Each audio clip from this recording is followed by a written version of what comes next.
suing a stadium. A family blames Mile High for a man's death. Hundreds of thousands of people make it in and out alive each season. So what are the chances this lawsuit changes the home of the Broncos? Tonight's Traffic comes courtesy of Snow and The Show, starring Vice President Mike Pence in the Tech Center. We'll listen in on the event. Dogs eat homework. Cats destroy ballots. Election workers can help with one of those. Colorado's top transportation leader is hitting the road, but not before offering some spicy language in defense of his agency. A museum hidden in a house in Colorado. You're looking at over 125 years of Ouija history. And our apologies to the elementary school where we took over the morning announcements. Good morning, Mammoth Heights. You gotta meet my new co-anchor. Next. All right, snowflakes, this is nothing we can handle. Just a little snow flurry that moved through this afternoon. It was the 50-degree temperature drop that really grabbed you, A record 84 degrees in Denver yesterday, down into the 30s today. Like I said, no need to be snowflakes about some snowflakes. Flurries are slowing down. We're going to settle into a cold night in the 20s or even the teens for some places. He went to a Broncos game, cheered the team on to a win. He never came home. Jason Coy died a year ago when he fell down a staircase at Mile High. Now his widow is taking the stadium's owner, us taxpayers, to court. Here's Marshall Zellinger. After a Denver Broncos Monday night win 1 year ago, 36-year-old Jason Coy died when he fell several stories down an enclosed staircase. On the 1 year mark since his death, his widow filed a wrongful death lawsuit against the stadium district, which was created to manage the stadium for the metro area taxpayers that paid for it. The lawsuit, which is 15 pages long, states the staircase was not built or equipped with uniform structural components regarding the railings and steps and presented an unreasonable risk of injury to patrons using the staircase structure. If it can be shown that the stadium should have designed those stair steps in a different way to more safely protect patrons, then there's a possibility for recovery in the wrongful death suit. The problem is that so many people have used the same stairs without a problem in the past. City planners tell me the staircase would have had to pass structural, architectural, and fire reviews based on the codes that existed when the stadium was built. It opened in 2001. If the stairway complied with all applicable codes, it'll be very, very difficult for this wrongful death suit to be successful. So what will the status of the staircase be when the Broncos host their next game? I asked the stadium district, which had no comment because of the lawsuit. According to Scott Robinson, unless it is shown that it's not up to code, there shouldn't be anything wrong with it. And Kyle, because the stadium district is a quasi-governmental agency, the maximum that could be paid out for the wrongful death is $150,000. Quasi-immunity. All right, Marshall, thank you. I love it when people get angry over traffic when president or a vice president comes to Denver, because even traffic turns completely political for one day. Republicans used to complain about President Obama tying up the roads. We heard from Democrats upset today that Vice President Mike Pence's visit is causing congestion. So what if we just agreed that when one of America's top two leaders wants to visit Colorado, that's a good thing, despite any inconvenience? Let's take a live look inside Pence's fundraiser for the Colorado Republican Party. This is down at the Denver Marriott Tech Center. Last night, we gave Pence props for allowing our cameras inside, in contrast to Hillary Clinton's fundraiser here last year, when reporters said that noise machines were used to keep them from hearing her speech to donors from outside the event. Vice President is not going to speak until 6:20. I am happy to see a man in a large hat in shadow. I would be disappointed if there was not one. This, of course, is the fundraiser that we gave the Colorado some GOP a little ribbing for because they couldn't sell tickets. They slashed the price nearly in half. We understand they sold briskly, although they warned us they were only aiming to fill half of the 800-seat capacity of the room. Our next question comes off the trusty Twitter machine.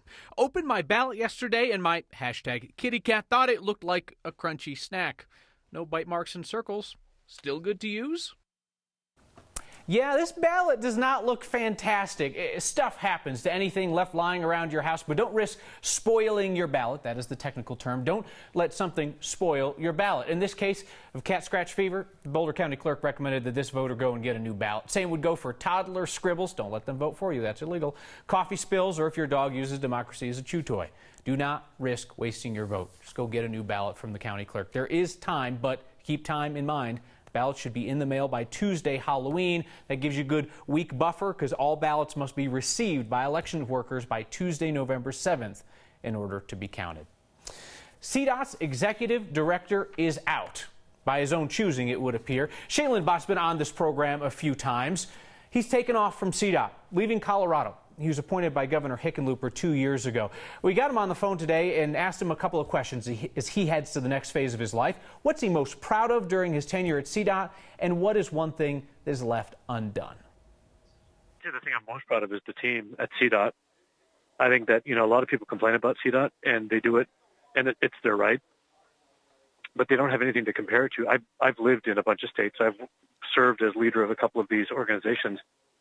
CDOT's a kick-ass organization. I am disappointed that in my 3-year tenure we weren't able to fix the funding problem. I think that is the 800-pound gorilla in every room, around every conversation in transportation in Colorado, and we're going to have to put our big boy and big girl pants on for that to get solved. You've heard Shailen on this program talking about his passion for smart cars, smart trucks. Remember that robot beer run down I-25? He's going to go be the president and CEO of the Intelligent Transportation Society of America, working on many of those same issues. If you're looking for some light reading tonight or perhaps over the weekend, head to the National Archives website. Just about 30 minutes ago, a huge chunk of Kennedy assassination documents were released, more than 2,800 documents. A 1992 law made the deadline for their release today. President Trump is delaying the release of some of the files. The FBI and the CIA want one more look at them. But as we waited for today's release, our Noel Brennan talked to a couple of professors anxiously waiting. What was released today? The JFK files? Ah, see, you just needed a hint, that's all. Not everyone has waited on bated breath, Not overly. but most are at least interested. I wouldn't call myself an assassination buff. For Metro State professors Norman Provisor Someone can twist these documents any way they want. and Peggy O'Neill Jones, their interest in Kennedy is ingrained. Since I'm from Boston, I'm genetically predisposed to pay attention to anything that has the word Kennedy in it. Like anyone alive in 1963, I was a sophomore in college. they can take us all back. I was in 4th grade at a Catholic school. People kept coming around, kind of knocking on the windows and knocking on doors. Principal came over on the loudspeaker and announced that the president had been shot. It's still a very clear picture, which at my age is amazing that anything's a clear picture. A clearer picture is what the last trove of JFK assassination documents could provide. It's just a ton of material that has to be gone through. Documents might reveal more about Lee Harvey Oswald's trip to Mexico City. There may be some embarrassing questions about government agencies saying, if he was on your radar, how did this happen? The professors will read with a critical eye. Like everything else that comes out, that you really have to interrogate a source. A release 53 years in the making. It's getting attention because this is what they were holding back until the end. For Next, That always gets attention. I'm Noel Brennan. To give you some idea about the volume of this release, it's more than 5 million pages. I can't picture that. You probably can't either. How about this? Biggest U-Haul you can rent? Couldn't carry them all. We'll be right back. Hi there, welcome back. I'm meteorologist Kathy Sabin. More cold than snow, although it is still snowing in downtown Denver. The timing of the system kind of tricky with the evening drive. That high deceiving as well. We hit that at midnight. We've been hovering in the mid-30s all day. Big shock to the system after that record high of 84 yesterday. Snow showers coming off the foothills from the northwest to the southeast, and well, they'll be moving out in the next 2 hours. And then when skies clear, temperatures drop like a rock. Heavy weather in the Midwest circulating around that low pressure system, and that cold air behind the front stays in place tomorrow. Even with a sunny day, it's going to be awfully chilly outside. But the weekend is the payoff, a nice warming trend, and the Halloween forecast now not looking so scary. I took the snow out of that Tuesday forecast, so this may be it. Who knows? Snow showers for now. Skies clear by about 8, 9 o'clock tonight. Temperatures in the teens and lower 20s. Tomorrow, we have a sunny day, but jacket weather. It's going to look warmer outside than it actually is. Temperatures close to 70 by Sunday. Took the snow out on Tuesday, but you notice there are a few flakes in there on Monday. And that sunrise this morning, I don't know, Kyle, it was amazing. Did you see it? Nope, I sleep till noon. Thank you, Kathy. Let's get spiritual, shall we? Not religion this time, but certainly you would have to say that Ouija boards are a matter of belief. I mean, either you believe that the spirits guide the little thing across the board to send you a message, or you don't believe it. But believe you me, no one in the world knows more, owns more Ouija boards than the guy in the Denver area who opened up his vast collection to our Steve Stager and photojournalist Ann Herbst. I love Halloween. This is a time of year when exterior decorators go all out. We have a wreath that we haven't put up yet. But you can't blame Bob Murch It's nice to be toned down. for a lackluster front porch. It's very minimal. He isn't going all out this year because he's gone all in. Being the world's foremost collector or historian on Ouija boards, you don't always want people to know where you live. Wait, what? You're looking at over 125 years of Ouija history. This is some of the rarer boards in my collection and kind of out there in general. One of the largest collections of Ouija boards in the country is right in our backyard. I'm the chairman of the board at the Talking Board Historical Society. Or rather in Bob's basement. My mom is really proud. Bob has spent the last 25 years collecting rare talking boards. There are dozens on display here. And you'll see India represented, the Yogi board. We have the pink Ouija board. Some of the boards are a little bit religious. This board right here was artist inspired. Right on either side are two little devils, and it's the Ouija board. So it's for paranormal potheads. And they're all in working order. We asked the board if Bob's husband appreciates all this stuff. Yeah, that's pretty clear. No. At first, I thought it was a hobby with maybe one or two. He has watched it go from 10 boards, which turned into 20 and 50 and 100. to 500 boards, to now over 1,000 different talking boards. I liked the hobby. It wasn't so expensive.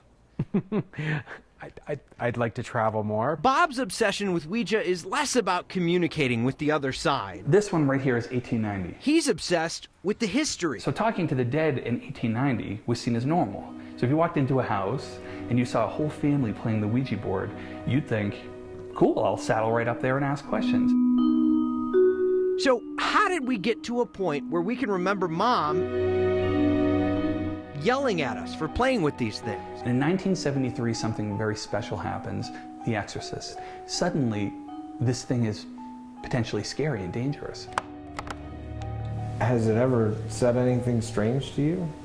No, I mean, it depends on what your level of strange is. I mean, my house is covered in Ouija board stuff, so I think my kind of bar for strange is maybe a little lower than yours. Some people think they're really spooky and scary. To me, they're pieces of art. They reflect pop culture. They tell the story of our comfort level with death. To other people, they're terrifying. How do I find my way out of here? Oh God, is it dark in here?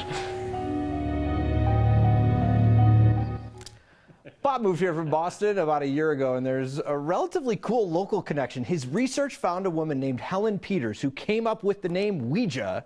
She was on the East Coast at the time, but she lived the rest of her life in Cap Hill and is buried here, so the Talking Board Historical Society is trying to raise funds to get a gravestone for her. He gave us this, by the way, always updating. He gave us this Ouija board. Yeah. This is Stranger Things, the Ouija board. Oh, yeah. Yeah. It's pretty so cool. interesting how split people are on this. We were talking on Facebook this afternoon, and there were people saying, don't mess with this stuff.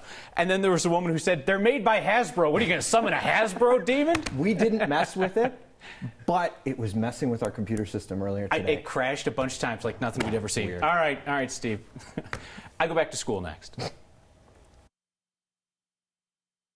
Anyone in any line of work who tells you they are totally unbiased is either trying to fool you or fool themselves. We've talked about it a bunch of times here on Next. And students as young as 6th grade are learning that lesson at Mammoth Heights Elementary School in Parker.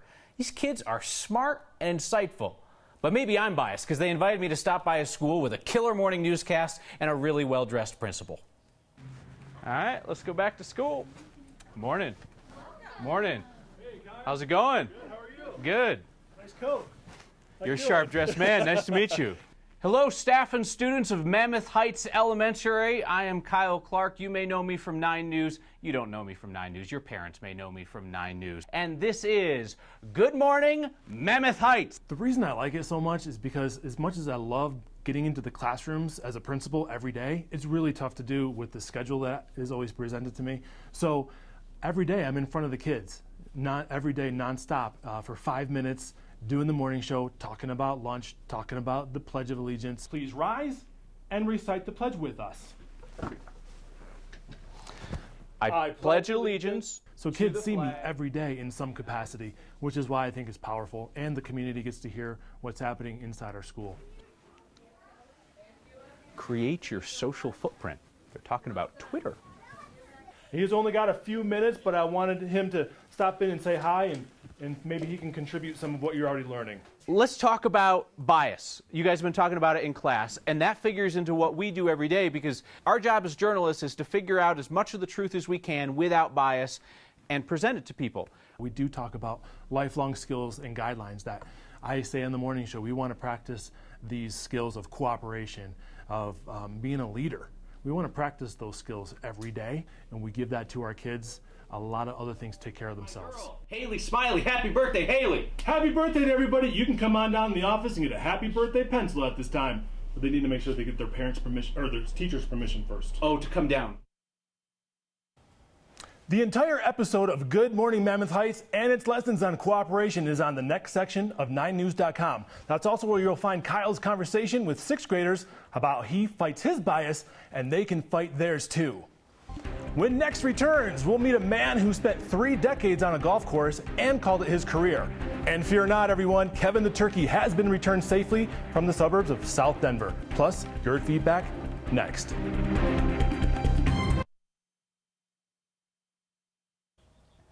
We here at Next greatly admire those who can have fun each day and call it work. When we heard a guy was calling it a career after 30 years of calling golf work at Kennedy Golf Course, well, we wanted to tip our cap. Meet John Cassidy. You love golf, you know, this is the place to be.